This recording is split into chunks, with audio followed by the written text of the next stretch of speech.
Welcome back. We're here with another set of reviews, end of March, and got a lot of books, I believe, that you have ready. Yes, I've got 4 books that I felt like were worth a mention. This book that I'm going to review is Taroniah at School. Taroniah. Taroniah at School Okay. by Peter Rhodan. And the fantasy series is Ithria. It's built in a... Now, how many books? There are 8 books.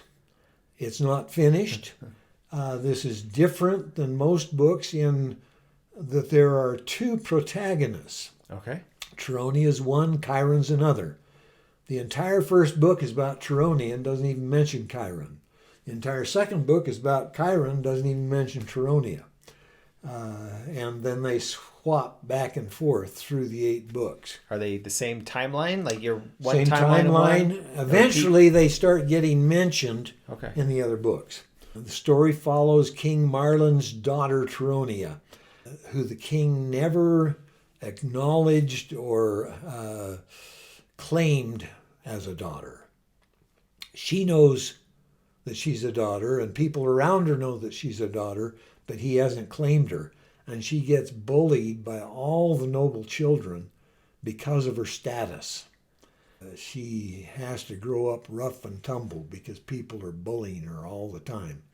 She does get taught magic by the court magician while she's still at court, but eventually her mother dies and her father finds a couple to adopt her and ships her way out, away from the capital where she's out of mind and out of sight because the queen doesn't like her.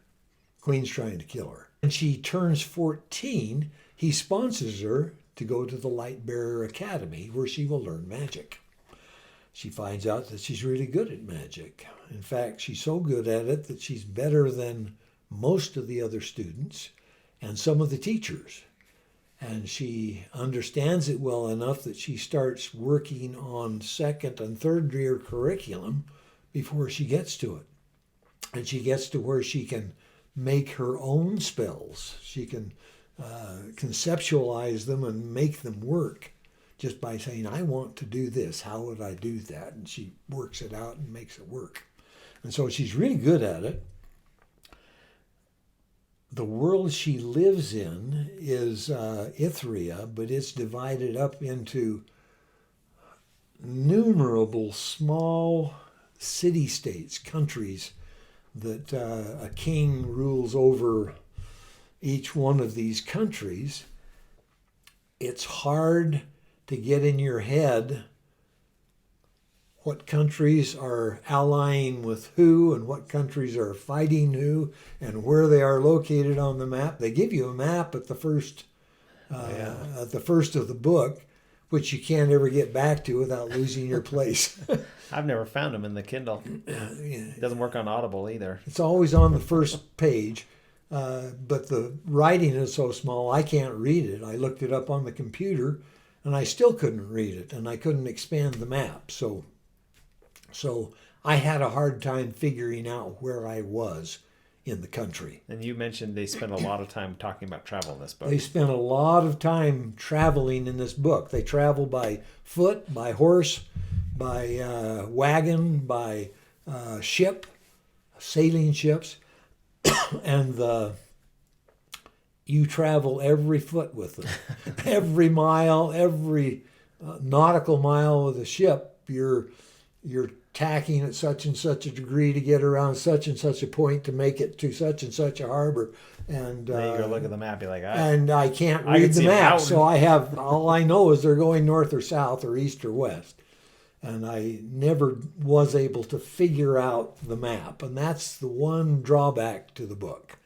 So you mentioned there was 2 protagonists. You haven't described the second one. I don't know if that needs to be. He's not even in the first book. In the second book, he is an archer.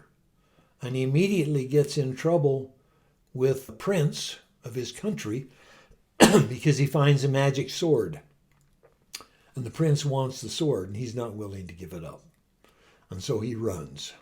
So he ends up being a mercenary with a mercenary company that gets hired by different countries that are trying to either defend their land or take over someone else's land. I rated it an 8 Okay. because of all of the travel logs. So you would have put it a 9.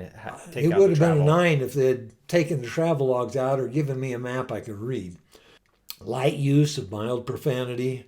Sexuality is PG. They think about it.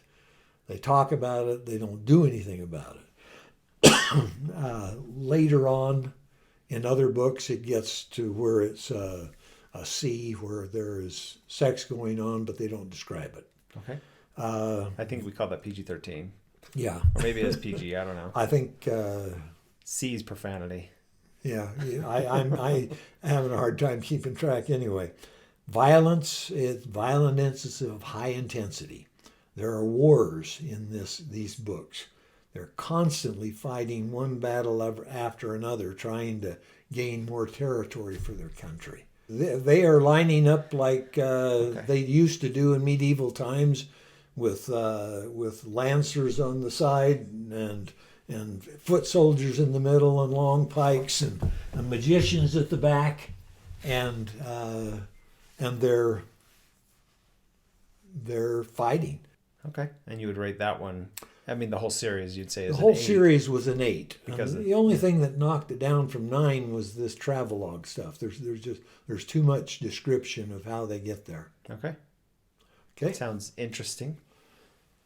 It was good. I enjoyed the book.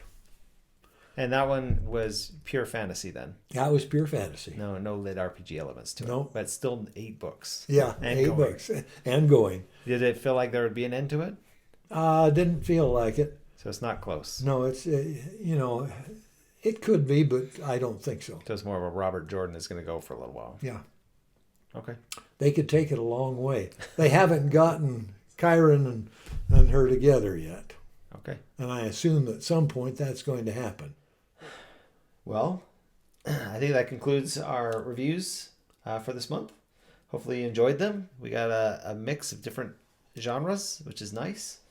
So it's been good hearing about these books. Hopefully you enjoy them. Let us know which book you decided to pick up and read. Have fun reading them. There are some good books in this group. All right.